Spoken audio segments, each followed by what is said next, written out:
Everyone, আশা করছি তোমরা সকলে খুব ভালো আছো।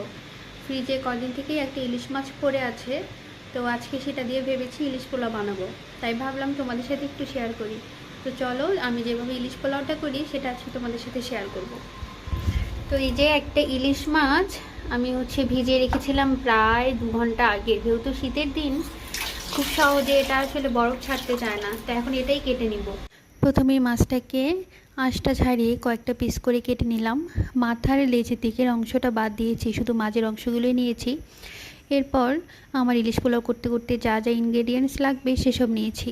এখানে আমি পেঁয়াজটাকে বেরেস্তা করার জন্য একটু রাউন্ড শেপ করে কেটে নিয়েছি, আর বাকি যেটা পেস্ট হবে সেটা একটু মোটা মোটা করে কেটে নিয়েছি। এরপর এটাকে পেস্ট করব, এই জন্য আমি একটা ব্লেন্ডারে পেঁয়াজ, রসুন আর আদাটাকে একসাথে একটু পেস্ট করে নিয়ে আসলাম। আর শুকনো যে মশলা সেটা ব্যবহার করব আমি দারচিনি, ছোটো এলাচ, বড় এলাচ, তেজপাতা, লবঙ্গ, জয়ত্রী, জয়ফল। যাই হোক, তো আমার সব মশলা রেডি করা শেষ, পেস্টটাও করে নিয়ে আসলাম। এবার রান্নার প্রস্তুতি চলে যাই। প্রথমেই একটা কড়াইতে বেশ পরিমাণে সাদা তেল গরম করে কুচি করে রাখা পেঁয়াজগুলো ভেজে নিচ্ছি। এই পেঁয়াজগুলো আমি একটু বেরেস্তা করে নিব। আসলে ইলিশ পোলাও হোক বা নর্মাল পোলাও বা বিরিয়ানি যেটাতেই হোক না কেন, বেরেস্তা না দিলে আসলে সেটার স্বাদ ফুটে ওঠে না। তাই প্রথমেই বেরেস্তাটাকে করে রেখে দিলাম। আমি সব সময় পেঁয়াজের বেরেস্তা করার পরে উপর দিয়ে একটু চিনি দিয়ে রাখি, এতে করে না পেঁয়াজের বেরেস্তাটা অনেকক্ষণ মুচমুচে থাকে। এরপর সেই অবশিষ্ট তেলটাতে আরেকটু তেল দিয়ে গরম করে নিয়ে এতে গরম মশলাগুলো দিয়ে দিব। এখানে আমি ব্যবহার করেছি ছোটো এলাচ, বড় এলাচ, তেজপাতা, লবঙ্গ, গোলমরিচ, জয়ত্রী আর জয়ফল। যাই হোক, প্রথমে আমি জয়ফলটা দিতে ভুলে গিয়েছিলাম, তাই পরে জয়ফলটাকে একটু গ্রেট করে দিলাম। এরপর মশলাগুলো ফুটে একটা সুন্দর স্মেল বেরিয়ে এলে আগে থেকে সেই আদা, রসুন আর পেঁয়াজের পেস্টটা দিয়ে কিছুটা নেড়ে নিব।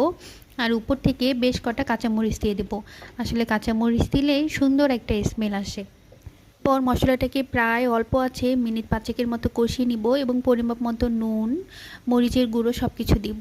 যেহেতু এখানে হলুদ ব্যবহার করব না আর ঝাল হিসেবে কাঁচামরিচটাকেও কম ব্যবহার করেছি, তাই গুঁড়ো মরিচটা আমি এখানে 3 চামচের মতো ব্যবহার করেছি। এরপর 1 চামচের মতো ধনে গুঁড়া আর 1 চামচের মতো জিরা গুঁড়া দিয়ে মশলাটাকে আবারও প্রায় মিনিট 5 মতো এখানে আমি কষিয়ে নিয়েছি। মশলাটা কষিয়ে তেল ছেড়ে এলে এবার একটুখানি জল দিয়ে দিব যেন মশলাটা পুড়ে না যায়। এরপর জলটা ফুটে উপর থেকে তেল ভেসে এলে আগে থেকে পরিষ্কার করে রাখা ইলিশ মাছের টুকরোগুলো দিয়ে দিব। এখানে মাছটা বেশিক্ষণ আমি কুক করব না, ইলিশ মাছ যেহেতু খুবই নরম মাছ, অল্প তাপেই রান্না হয়ে যায়, তাই মাছটাকে ওই মিনিট 5 মতো এপিট ওপিট